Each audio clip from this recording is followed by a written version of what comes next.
In this lesson, we're going to learn how to remove blemishes within Lightroom Classic CC. So here I have this photo of Will, beautiful shot, nice shallow depth of field. If I zoom in here, Will, I'm not sure if this is a mole or a pimple that's growing. And again, I usually try to leave any sort of blemish. I don't do a lot of retouching, but I want to show you how to do it if you want. And this is the perfect example. So see this tool right here next to the crop button? Just click that, and that's our sort of blemish removal. If you hover over your image, you'll see sort of two circles.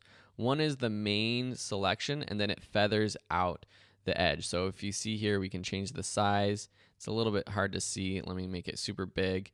And then the feathering will make the feathering bigger or smaller and have a harder edge. I like to increase the feathering quite a bit. And then you could also adjust the opacity of this brush, which will basically adjust the strength, but try leaving it at 100. You also have two different types of brushes, heal and clone. We're using the heal brush, which is what I would suggest for removing things like pimples or blemishes. I'll show you a good example of using the clone in just a second. So if you find the blemish that you want to get rid of, just click on it or click and drag over it, and then you'll see that Lightroom automatically tries to get rid of it. And what it does is it tries to take another part of the image that's similar in terms of color and exposure and blend it with the part that you tried to get rid of. And you can see that this second circle appears, and that's the circle that it's taking from.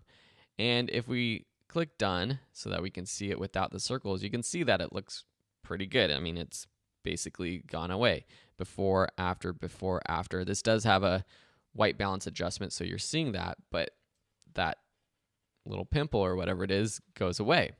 Let's go back to our brush, and to go back to that adjustment we made, you'll see this little dot where we created it. Click on that one to edit that part. Or if you want, you can click anywhere else to create a new adjustment. But say it doesn't work properly, and say it's pulling information from a part of the image that's not good for blending. What if I put this over here, and I can do so just by clicking and dragging? Look at what's happening. I'm telling Lightroom that I want to replace this part that I clicked with this part of Will's eyebrow. Well, obviously that doesn't look that good. So you want to make sure that you're putting this circle somewhere near that looks similar to the spot that you want to remove. And so you might have to make some subtle adjustments after the fact. Usually Lightroom is pretty darn good at this. Here's a good image, actually, just speaking of chromatic aberration. In the past couple lessons, or 2 lessons ago, I think, if we click on this, the automatic one doesn't work that well. But if we go to manual, see this green edge? If we take our color dropper and we find it, you've got to be particular about it. Sometimes if you don't get the green perfectly, it's going to say, oh, we can't use that. So wait till the eyedropper shows green. Trying to find the exact spot. It's got to be, yeah, there we go. So with that one, we can get rid of that sort of green chromatic aberration. Maybe make it a little bit bigger. Yep, there we go. So that's getting rid of that aberration. Anyway, sorry, that was sort of a distraction. I apologize. I try not to do that. So let's go back to our blemish brush, and I'll just show you one more time what this can do. Just click there. It takes the information from over here. We might want to move it to just above here, and that looks pretty good. Okay, so let's zoom out, and I'm just zooming out and in by pressing the Z key on my keyboard. Zoom out, zoom in, zoom out. Let's go to another picture. Let's go to this photo of our night sky. Say we want to add more stars to the sky. We can actually use that brush to clone things rather than to remove things. So if we left this on heal and we clicked on these stars, it would get rid of it. But we don't want to do that. We want to add more stars. So let's click the clone brush, zoom in so we can see a little bit better. And then I'm just holding the space bar down and clicking and dragging with the move tool to be able to do that.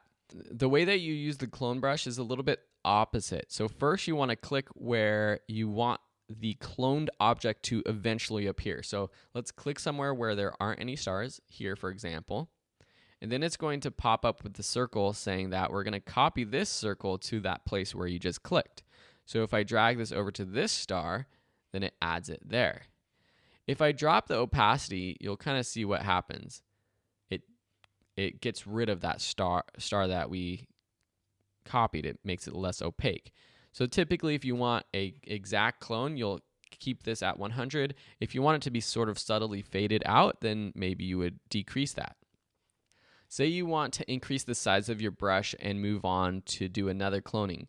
If I increase the size of the brush right now, I still have that old clone sort of selected. So what you have to do is actually click and then adjust the size, and that will allow you to adjust the size of the new cloning.